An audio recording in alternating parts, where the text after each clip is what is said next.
saja ya, umumnya 8 juta itu sepasang suami istri tanpa anak itu bisa hidup dengan nyaman di Jepang, hidup dengan wajar ya. Wajar dengan nyaman dua hal yang berbeda ya. Hidup dengan wajar. Nah, tapi ternyata saat itu suami itu hanya mampu setengahnya saja. Tapi gaji suami sebetulnya lebih dari itu. Nah, pertanyaannya sekarang, apakah suami boleh request kepada istrinya, bilang, aku ini ada kebutuhan lain, aku harus ngirim uang kepada orang tuaku, aku harus bayar utang, apa, dan lain-lain sebagainya. Nah, tergantung sebabnya. Ini tadi kita anggap kondisinya sama ya, istri kerja dan gajinya gede banget.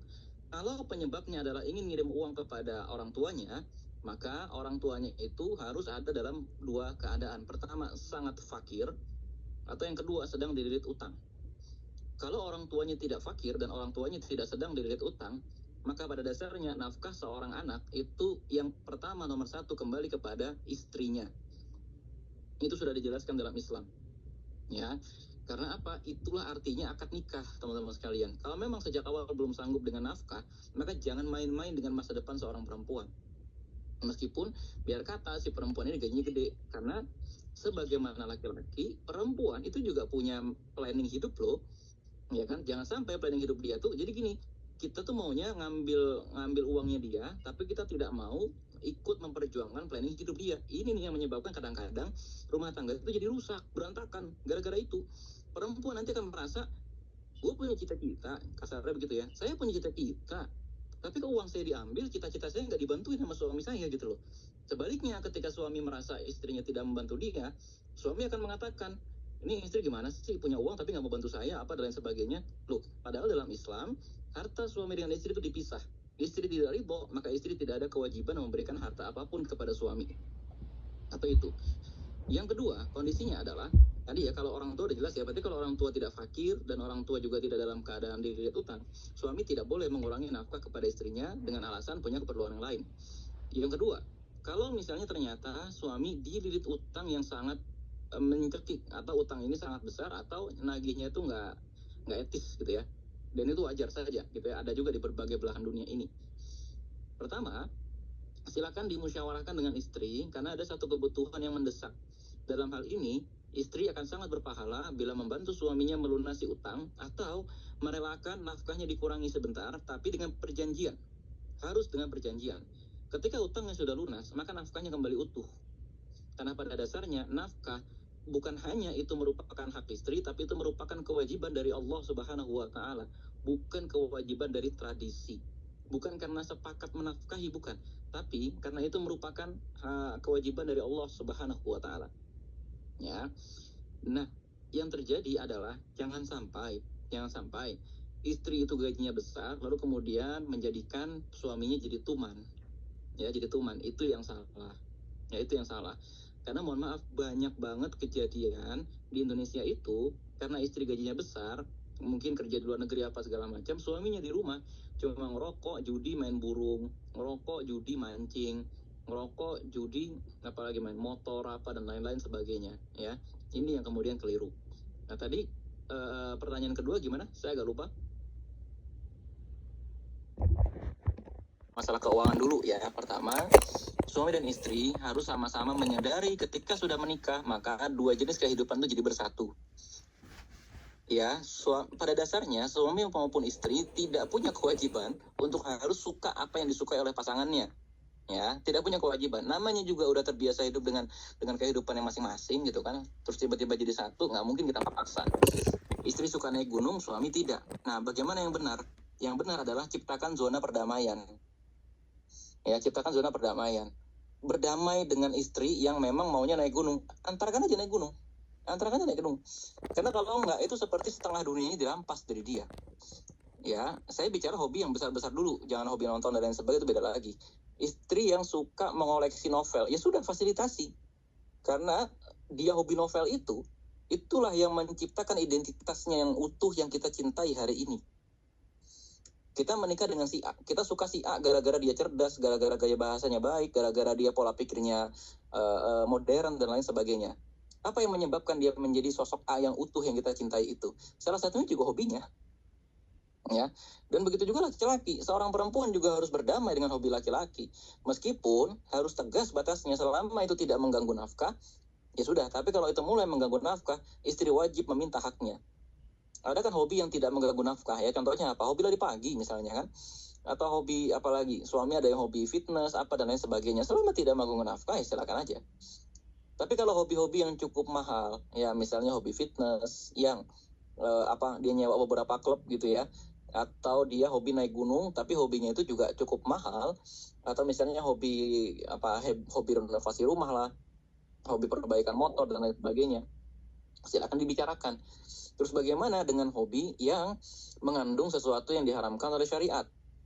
Teman-teman tinggal di Jepang tentu lebih paham. Yang namanya anime itu tidak semuanya syar'i, ya. Anime itu lebih banyak lagi faktor hal-hal yang negatifnya. Silakan ya batasi, akan tetapi jangan langsung dilarang. Semua manusia itu perlu proses, sama sebagaimana kita juga memerlukan proses ketika mengerti Islam. Ya, istri kita atau suami kita kecanduan dengan anime. Nggak porno, nggak, cuma kecanduan aja, ya kurangin aja pelan-pelan gitu ya. Jangan langsung pokoknya haram di rumah ini nggak boleh ada anime. Lah gimana, tinggal di Jepang rumahnya sama sekali nggak boleh ada anime, itu sesuatu yang nggak bisa dihindari gitu loh ya. Itu yang pertama. Terus contohnya lagi misalnya istri suka nonton drama Korea, ya kan, suka nonton meskipun sebenarnya saya lebih mengapresiasi drama Jepang gitu, karena nggak pakai operasi-operasian, ya kan. Kalau Korea tuh masih pakai operasi. Nah, ya itu dikurangi aja kadarnya gitu loh, karena kan pada dasarnya menonton hiburan itu tidak haram. Tapi kan di dalam hiburan itu ada sesuatu yang melenakan, ada adegan seksual dan lain sebagainya, dikurangi aja pelan-pelan sampai kemudian dia tidak merasa hidupnya itu seperti diubah secara mendadak gitu loh. Dan dia merasa suaminya merupakan penghancur kehidupannya. Sebenarnya masalah transisi itu aja yang penting. Gitu ya kira-kira. Baik, semoga terjawab ya Mas Lili. Insya Allah. Dan terima kasih banyak atas jawabannya. Semoga bermanfaat. Baik, pertanyaan yang kedua mungkin kita batasi ya pertanyaannya 3 pertanyaan ya, karena memang waktu juga udah jam 10 di Jepang. Pertanyaan yang kedua Ustadz, saya bacakan dari kolom chat. Izin bertanya Ustadz, dari Pia ya, Mbak Pia, perempuan ya. Saya pernah menonton potongan ceramah bahwa istri tidak boleh bekerja jika tujuannya membantu suami mencari nafkah, karena bisa menghilangkan keberkahan. Dan pada dasarnya meski istri bekerja, rezeki keluarga akan tetap sama. Namun saya sebagai istri ingin sekali mencari uang tambahan untuk mengirimkan ke keluarga, karena pendapatan suami sendiri belum cukup untuk berbagi kepada keluarga saya sendiri. Apakah jika saya berniatan mencari uang untuk keluarga saya sendiri, di mana ibu saya single parent, ayah saya sudah meninggal, dan adik saya masih harus sekolah, itu tetap diperbolehkan? Ya, seperti itu Ustaz. Baik, ini pertanyaan menarik banget ya. Pertama, kita doakan mudah-mudahan keluarga penanya, keluarga antum ini ya, diberikan kemudahan oleh Allah Subhanahu wa Ta'ala. Itu dulu, ini kita sama-sama doakan dulu. Ini diantara adab ketika kita mendengar pertanyaan orang yang sedang dilanda kesulitan atau menceritakan kesulitan yang dialami, kita harus mendoakan dulu sebelum kita menjawab pertanyaannya. Yang pertama itu. Yang kedua, karena berkaitan dengan potongan ceramah, saya tidak bisa mengomentari potongan ceramahnya. Ya, jadi anggaplah jawaban saya terpisah dengan potongan ceramah tadi. Nah, yang kedua, saya akan menjawab, bolehkah seorang istri bekerja? Jawabannya tadi, boleh. Tapi bolehkah kalau seorang istri bekerja tujuan untuk membantu suaminya? Ternyata jawabannya juga boleh. Ya, yang dikhawatirkan sang ulama tadi sepertinya adalah ketika seorang istri tetap bersikeras untuk bekerja, padahal suaminya melarang atau suaminya sudah cukup penghasilannya, lantaran sebetulnya tujuan utamanya bukan persoalan istri punya pengetahuan yang berbeda dan lain sebagainya gitu ya. Akan tetapi ternyata tujuan utamanya sekedar istri itu pengen mandiri dari suaminya. Ini yang nggak boleh. Ya, itu yang nggak boleh. Mandiri boleh nggak boleh. Akan tetapi tidak boleh niatnya itu ingin melepaskan diri dari suaminya, itu nggak boleh. Nah, pertanyaan selanjutnya, kalau begitu boleh nggak istri kerja karena niatnya ingin juga membantu orang tua? Oke. Pertama, sebelum nikah silakan disepakati, diobrolin bahwa saya masih punya orang tua yang entah dia single, entah orang tuanya itu mungkin sudah janda dan lain sebagainya. Yang kedua, saya punya adik yang harus dibiayai dan adik saya tidak bisa bekerja. Yang ketiga, misalnya orang tuanya kerja, adiknya kerja, tapi selama ini ada satu pembiayaan yang saya tanggung, yaitu kontrak rumahnya mereka tuh saya yang tanggung. Jadi mereka tinggal nyari uang buat makan aja. Nah, silakan disepakati. Dan suami juga nggak boleh zalim. Suami juga nggak boleh zalim. Karena ada beberapa istri Rasulullah SAW yang juga mendapatkan penghasilan dari pekerjaannya sendiri. Khadijah radhiyallahu anha jelas gitu ya, dan juga Zainab binti Khuzaimah yang beliau itu jualan kulit binatang yang sudah disamak dan hasilnya 100% digunakan untuk fakir miskin, sehingga dia digelari sebagai ummul masakin. Nah, selanjutnya dibatasi saja pekerjaannya itu bukan pekerjaan yang merampas hak-hak suami. Silakan bekerja gitu loh. Tapi ketika memang ada ikhtilat di sana, ada tabarruj di sana, kita harus membuka aurat, atau di sana misalnya ya sektor pekerjaan pun pekerjaan yang haram misalnya ya, ganti lapangan pekerjaan karena niat kita yang baik ini jangan sampai dicemari dengan cara yang tidak baik. Dan kalau misalnya suami melarang, harus ada jalan tengah. Nggak boleh ngelarang doang. Karena kalau suami melarang tanpa memberikan substitusi pembiayaan kepada keluarga si perempuan, ini namanya zalim. Ya kan, ini namanya zalim. Maka suami harusnya kalau misalnya mau melarang, juga disertai dengan memberikan insentif kepada sang istri yang ditambah terpisah dari nafkah untuk dia berikan kepada keluarganya tadi. Sehingga win-win solution. Jadi jangan sampai rumah tangga itu disikapi seperti kantor pajak gitu loh. Kamu haknya apa, aku kewajibannya apa. Jangan kayak gitu. Rumah tangga itu sesuatu yang sangat luas. Rumah tangga itu aturan itu jelas, tapi luas. Aturan rumah tangga itu kan tadi saya jelasin kayak jelas banget kan ya, rigid banget. Tapi ternyata dalam beberapa hal aturan rumah tangga itu jadi sangat luas. Jadi sangat mudah dan tidak pernikahan itu tidak berarti menghilangkan hak-hak adik dan saudara. Itu kira-kira. Baik, mudah-mudahan bisa terjawab ya yang menanya. Mungkin ada yang secara langsung ingin bertanya, silakan bisa reset. Kang boleh bertanya? Oh iya, silakan. Dari siapa ya? Silakan. Ya, Assalamualaikum warahmatullahi wabarakatuh. Saya Frista, izin bertanya Ustaz. Tadi kan sudah dijelaskan tentang kalau kita boleh bekerja ya, dengan posisi misalnya sebelum nikah itu kita sudah menjelaskan kepada calon suaminya bahwa keadaan keluarga kita seperti apa. Tapi pada akhirnya nanti setelah menikah itu ternyata suami merasa keberatan dengan apa yang telah dijanjikan di awal. Jadi di awal itu sudah minta izin bahwa keluarga kita keluarga yang perempuan, keluarga saya masih mempunyai saya masih menanggung keluarga saya gitu sebelum selesai. Tapi ternyata di pertengahan pernikahan kami misalnya kemudian suami tersebut merasa terbebani karena jadi kenapa uang yang harusnya masuk ke tabungan gitu kan, jadi kenapa harus ke keluarga gitu. Jadi dia mengingkari janji yang telah disepakati gitu sebelum pernikahan. Itu bagaimana menanggapinya Ustaz? Terima kasih. Baik ya. Oke ya. Ini pertanyaan juga menarik karena banyak banget terjadi di tengah-tengah keluarga di Indonesia. Pertama, untuk menanggapi hal ini biasanya ada 3 faktor. Faktor yang pertama itu, kalau sebetulnya ini bukan masalah keuangan, ya, sebetulnya ini masalah gaya penyampaian saja. Kadang-kadang ya seorang baik laki-laki maupun perempuan dalam konteks pernikahan ketika bicara itu seperti bicara yang tidak penting, sehingga pasangan kita tuh nggak ngeh kalau ini tuh sebenarnya penting gitu loh. Misalnya ini istri bilang sebelum menikah, aku masih membiayai ibu dan adik-adikku. Tapi suami menganggap itu sepintas lalu aja karena mungkin saat itu yang penting nikah dulu dah, udah dimabuk cinta gitu ya. Nah, istri juga harus mengulangi request itu ketika sudah selesai menikah. Satu itu. Terus yang kedua, ini masalah komunikasi bisa diselesaikan dengan cara musyawarah. Istri harus jujur memberitahukan mertua atau orang tuanya sendiri itu pendapatan dari mana, kurangnya berapa. Ya, meskipun dalam hal ini suami tidak bisa dikatakan sepenuhnya salah. Satu-satunya kesalahan suami di sini adalah menjanjikan. Ya, dan jangan pernah ketika seorang suami itu gini, triknya adalah ketika seorang suami menjanjikan untuk menafkahi keluarga istri, bukan hanya istri, selalu katakan, kalau cukup aku akan membantu, tapi kalau tidak cukup, aku hanya akan memenuhi nafkah padamu saja. Itu omongan yang paling aman. Karena kalau kita berjanji menafkahi untuk jangka panjang, inilah hikmah di balik kenapa kita tidak perlu menafkahi orang tua dan mertua karena memang biayanya sangat besar. Dan kalau seorang laki-laki diwajibkan untuk menafkahi orang tua dan mertuanya, walhasil tidak akan ada laki-laki yang mau menikah, ya kan?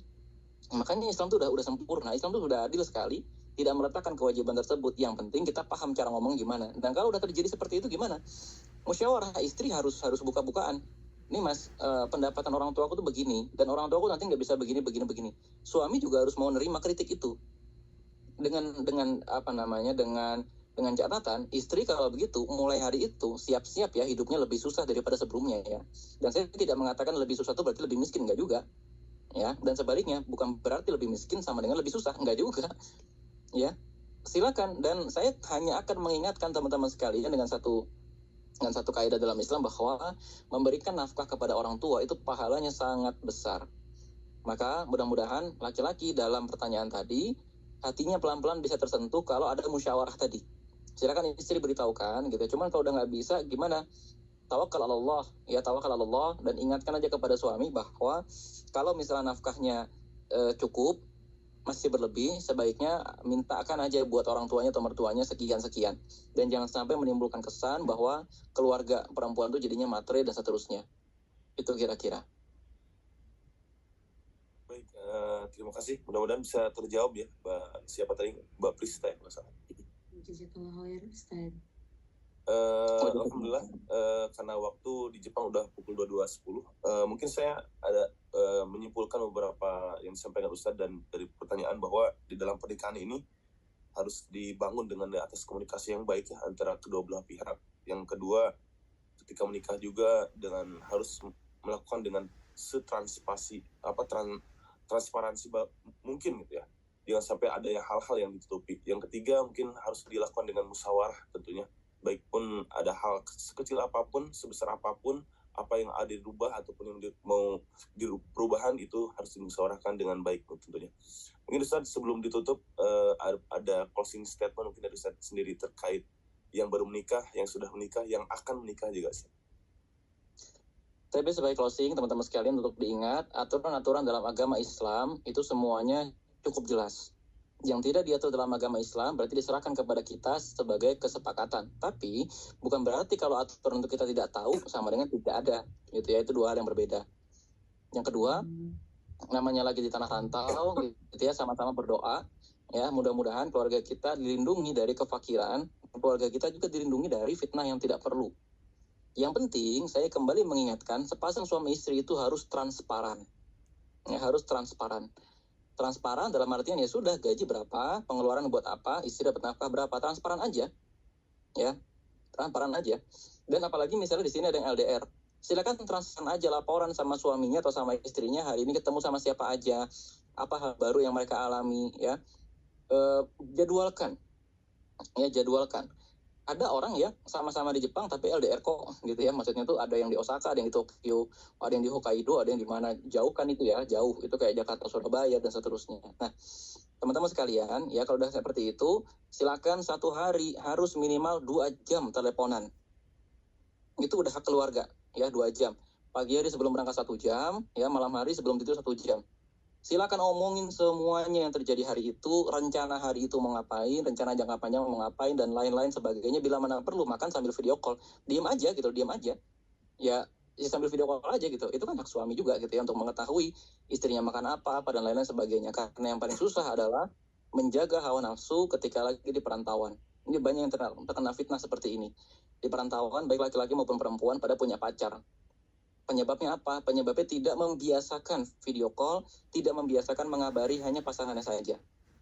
Ya, itu kira-kira teman-teman sekalian. Dan jangan lepas dari jamaah. Ini adalah jamaah yang bagus sekali, sudah ngaji gitu ya. Mudah-mudahan jamaah ini nanti menyelamatkan kita semua di hari kiamat nanti dari hisabnya Allah Subhanahu wa taala. Assalamualaikum warahmatullahi wabarakatuh. Assalamualaikum warahmatullahi wabarakatuh. Ustaz sekalian dengan doa mungkin Ustaz. Mohon. Baik ya, mari sama-sama kita berdoa, termasuk juga mungkin doa untuk saudara-saudara kita di Palestina ya. A'udzubillahi minasyaitonirrajim. Bismillahirrahmanirrahim. Rabbana ighfir lana wa li ikhwanina alladzina sabaquna bil iman wa la taj'al fi qulubina ghillan lil ladzina amanu rabbana innaka ra'ufur rahim. Allahumma inni a'udzubika minal hammi wal hazan wa a'udzubika minal ajzi wal kasal wa a'udzubika minal jubni wal bukhl wa a'udzubika min ghalabatid daini wa qahrir rijal. Allahumma mansur ikhwanana fi Filastin wa mansur ikhwanana fi Gaza wa mansur ikhwanana fi Dhifa Gharbiyah. Allahumma mansur ikhwanana fi Lubnan wa mansur ikhwanana fi Suriyah wa mansur ikhwanana fi Yurdun wa mansur ikhwanana fi kulli makan wa fi kulli zaman. Allahumma saddid ramya'ahum Allahumma saddid ramya'ahum Allahumma saddid ramya'ahum. Allahumma harrir masjidil aqsa Allahumma harrir masjidil aqsa Allahumma harrir masjidil aqsa. Allahumma dammar suhyuni Allahumma dammar suhyuni Allahumma dammar suhyuni. Subhana rabbika rabbil izzati amma yasifun wa salamun alal mursalin walhamdulillahi rabbil alamin. Terima kasih Ustaz atas penutup doa pada kajian pada malam hari ini. Baiklah, kita akhiri tutup dengan bacaan hamdalah serta doa akhiratul majlis. Alhamdulillahirabbil alamin. Subhanakallahumma wa bihamdika asyhadu an la ilaha illa anta astaghfiruka wa atubu ilaik. Mohon maaf bila ada kesalahan dari saya dalam memandu acara dari awal sampai akhir. Saya izin pamit. Terima kasih banyak Ustaz atas materi yang disampaikannya. Jazakallahu khair. Semoga sehat selalu dan keluarga. Dan jemaah juga yang sudah hadir. Terima kasih banyak. Jazakallahu khair. Mungkin saya izin live dulu ya. Assalamualaikum. Waalaikumsalam warahmatullahi wabarakatuh. Jazakumullah khairan Ustaz. Recording stopped. Silakan jemaah mungkin bisa